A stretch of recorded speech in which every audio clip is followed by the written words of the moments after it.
Hello my lovely students. So आज का topic है आइसोटोनिक सॉल्यूशन क्या होते हैं, हाइपरटोनिक क्या होते हैं एंड हाइपोटोनिक सॉल्यूशंस क्या होते हैं। ठीक है, हमने ऑस्मोटिक प्रेशर के बारे में, ऑस्मोसिस के बारे में समझ लिया है।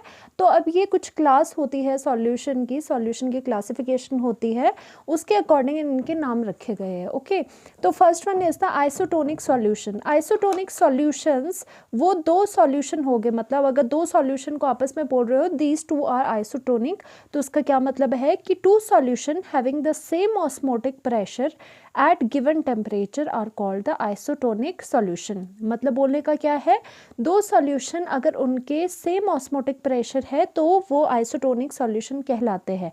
और दूसरी बात क्या है, when they are separated by the semi permeable membrane no osmosis will occur between them. अगर उन दोनों आइसोटोनिक सॉल्यूशन को बीच में से सेमी परमिएबल मेम्ब्रेन लगा दे तो उसमें क्या होगा, उसमें ऑस्मोसिस नहीं होगा। इसका मतलब याद रखना है कि जो आइसोटोनिक सॉल्यूशंस होते हैं उसमें आपका ऑस्मोसिस अकर नहीं करता है। अगर कुछ लोगों को, कुछ बच्चों को ये वाली डेफिनेशन में कन्फ्यूजन हो रहा होगा, समझ नहीं पा रहे होंगे कि किस तरह से ऑस्मोटिक प्रेशर दोनों का सेम आएगा, तो मैं बहुत ही ईजी वाली एक और डेफिनेशन बताती हूँ आपको। ये या ये दोनों में से कुछ भी कर सकते हो।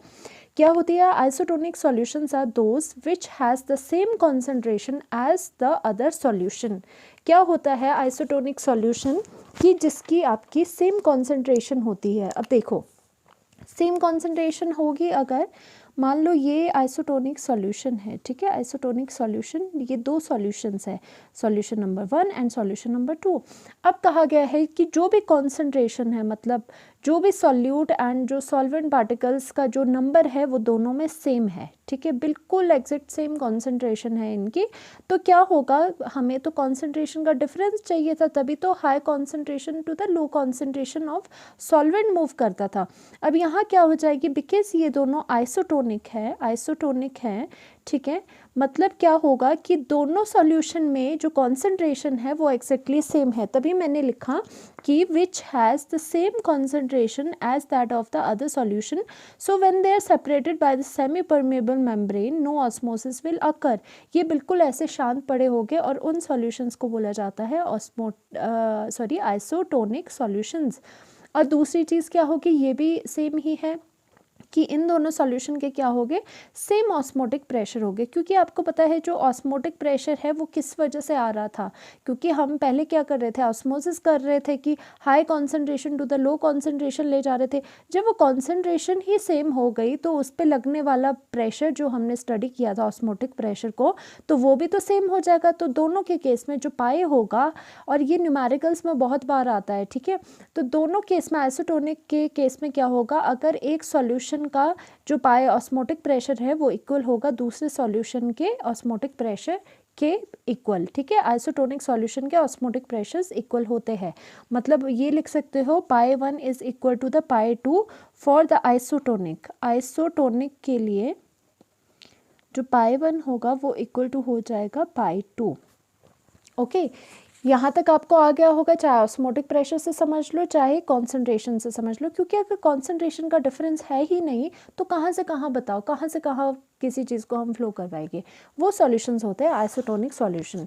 तो जैसे कि मैंने एग्जांपल यहाँ पे बहुत अच्छे से इलस्ट्रेट किया है, आपकी एनसीईआरटी में भी है ये, इसको मार्क करते जाओ, एनसीईआरटी में भी है। और एक और बात, मैंने मोस्टली चीज़ें तो इसमें लिखी होती है एज अ नोट्स। अगर आपको जैसे मैं बोल रही हूँ वर्बली, उससे भी कुछ चीज़ आपको समझ आ रही है अपने समझने के लिए, उसको आप क्या करो, नोट बना के साइड में अपने अंडरस्टैंडिंग के लिए लिख लो उसी टाइम। ठीक है, सो दैट बाद में रिवीजन करोगे तो इजीली आपको पता चल जाएगा आपने क्या पढ़ा था, किस तरह से पढ़ा था।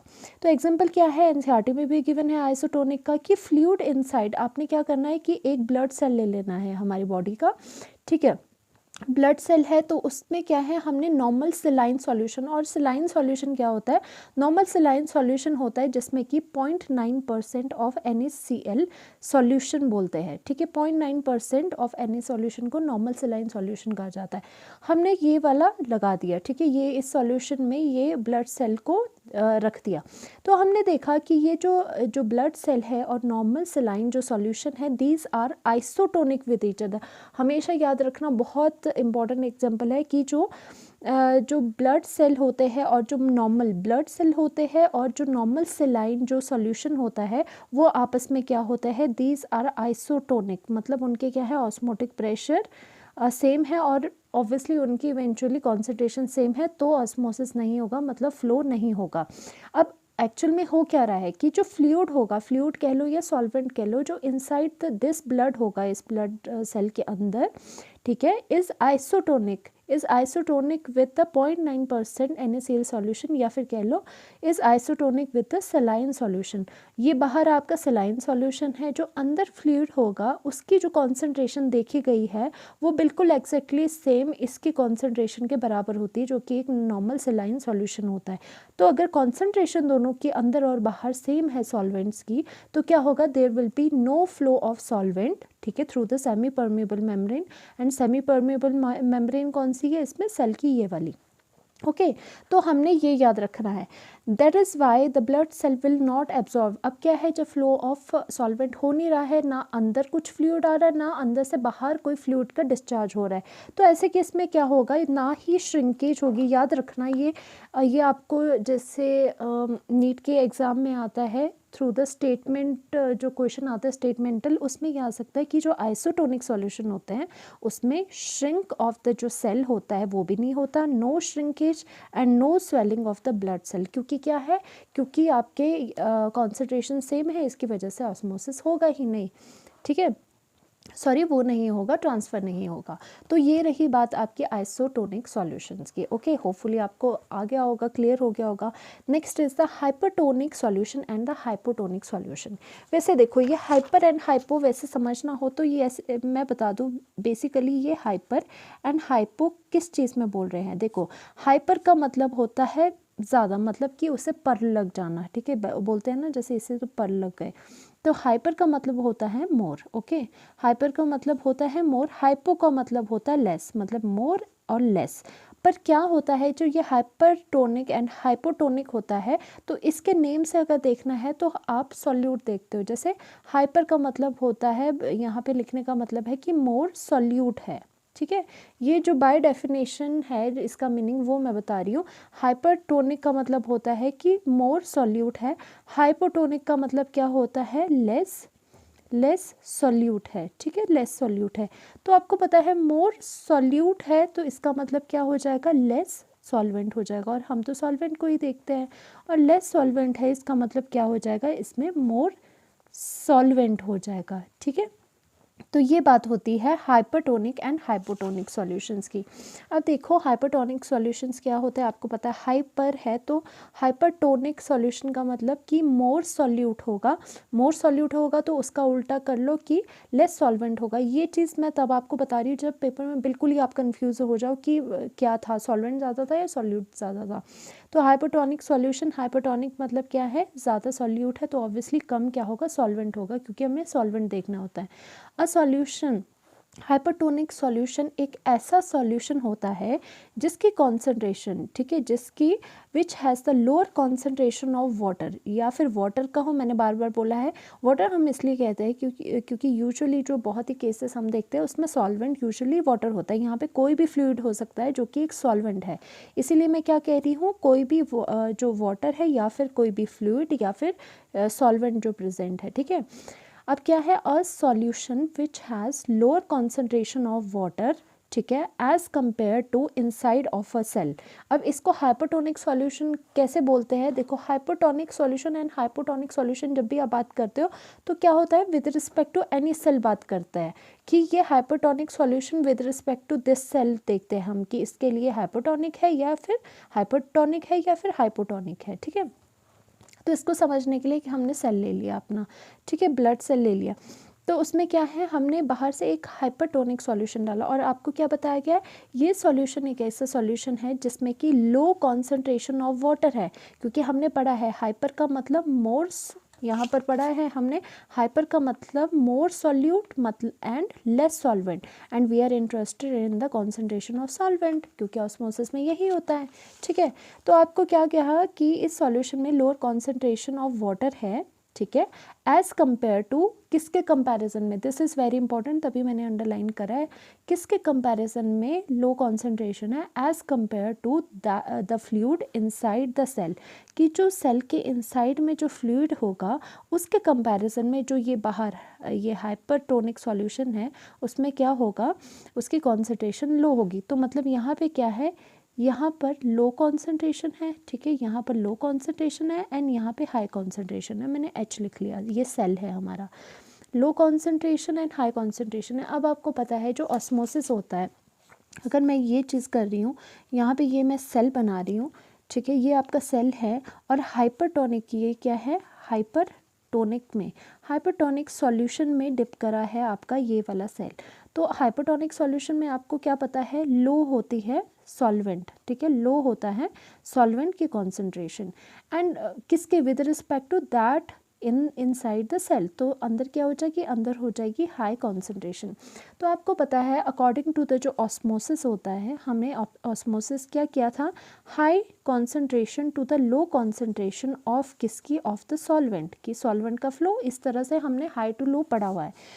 तो अब क्या करेगा, बिकॉज अंदर हाई है एंड हाइपरटोनिक सॉल्यूशन क्या है, हाइपरटोनिक सॉल्यूशन होते हैं जिनमें कि लो कॉन्सेंट्रेशन ऑफ द सॉल्वेंट होती है, तो इसमें क्या हो जाएगा, इनसाइड से आउटसाइड फ्लो होना शुरू कर देगा, इनसाइड से आउटसाइड फ्लूइड बाहर को निकलना शुरू हो जाएगा। फ्लूइड बाहर निकलने से क्या होगा, जो ये सेल है वो श्रिंक हो जाएगा, सिकुड़ जाएगा या फिर डेड हो जाएगा, ठीक है, श्राइवल। अब क्या है, so the fluid will flow from inside to the outside and cell will eventually shrink, या उसका श्राइवल हो जाएगा या फिर वो मर जाएगा, ठीक है। तो ये रही hypotonic solution with respect to cell की बात कि किस तरह से होता है। Now comes to the hypotonic solution, as the name suggest hypotonic, hypo का मतलब होता है कम, पर देखो पर क्या होता है कि इसमें विंग्स लग गए, ठीक है, पर लग गए तो ये उड़ गया, मतलब ज़्यादा हो गया, ठीक है, पर है तो हाइपो मतलब कम है, तो दैट मीन्स लेस सॉल्यूट है आपके पास, पर हम मोर इंटरेस्टेड है इन द कॉन्सेंट्रेशन ऑफ सॉल्वेंट, मतलब सॉल्वेंट ज़्यादा है, ये तो क्लियर हो गया। इसका मतलब क्या है कि आपके पास यहाँ पर मैं बता देती हूँ, यहाँ पर हाइपो अगर हम यहाँ पर हाइपोटोनिक सॉल्यूशन की बात करें तो हमने यहाँ से तो सीख लिया है कि ये सॉल्यूशन क्या होता है, अगर ये सेल है एंड ये बाहर को हाइपोटोनिक सॉल्यूशन लगा है, तो हमने यहाँ से क्या चीज़ सीख ली है कि ये जो बाहर हाइपोटोनिक सॉल्यूशन है उसमें सॉल्वेंट क्या है, सॉल्वेंट मोर है, तो मैं बाहर हाई लिखती हूँ एंड अंदर लो, क्योंकि एज़ कम्पेयर टू किसके, इनसाइड जो फ्लूइड है उसके कंपैरिजन में बाहर सॉल्वेंट ज़्यादा हुआ है, ठीक है। तो हमने क्या पढ़ा है, सॉल्वेंट की movement from the high to the low osmosis, यही कहता है। तो हाई टू लो अब क्या करेगा, जो बाहर फ्लूइड था उसकी कॉन्सेंट्रेशन ज़्यादा है, अब वो बाहर से अंदर की तरफ इस सेल के अंदर जाने की कोशिश करेगा, फ्लूइड क्या है, मतलब सॉल्वेंट, अगर अंदर जाएगा तो उसकी वजह से ये क्या हो जाएगा, ये स्वेल हो जाएगा, ये फूल जाएगा, ठीक है, फूल जाएगा, और उसकी वजह से आपको पता है हाइपोटोनिक, अब आपने क्या सीखा कि जो हाइपोटोनिक सॉल्यूशन होता है उसमें आपको ये क्वेश्चन भी आए हुए हैं कि हाइपोटोनिक सॉल्यूशन में बताओ सेल श्रिंक करता है या स्वेल करता है, आपने बोलना है हाइपोटोनिक में स्वेल करता है एंड हाइपरटोनिक में क्या करता है, श्रिंक करता है। ये दोनों चीज़ें हमने यहाँ से सीखी। तो हाइपोटोनिक सॉल्यूशन का डेफिनेशन देख लेते हैं, a solution which has the high concentration of water, या फिर फ्लूइड या फिर सॉल्वेंट कह सकते हो, then as compare to the fluid inside, यहाँ पे लिखो टू फ्लूइड, ठीक है, या फिर वाटर या फिर solvent, fluid present inside of a cell, ठीक है। सो फ्लूइड विल मूव, कहाँ को मूव करेगा, outside to the inside of the cell and the cell will eventually swell. उसी तरह से ये अगर ये बाहर हाइपोटोनिक सॉल्यूशन है तो ये हाई कॉन्सेंट्रेशन है बाहर और अंदर लो कॉन्सेंट्रेशन है, तो ये हाई टू लो आपको पता है सॉल्वेंट की क्या होती है, मूवमेंट होती है, इसकी वजह से ये स्वेल करेगा। तो दो चीज़ें आपकी ये है, हाइपोटोनिक जब भी आए तो आपका क्या है, श्रिंकेज हो रही है सेल की, एंड अगर हाइपोटोनिक सॉल्यूशन आ जाए तो सेल क्या हो जाएगा, सेल आपका स्वेल कर जाएगा। और ये स्टेटमेंटल क्वेश्चंस आपके पास आते हैं। होपफुली आपको समझ आया होगा। Thank you so much.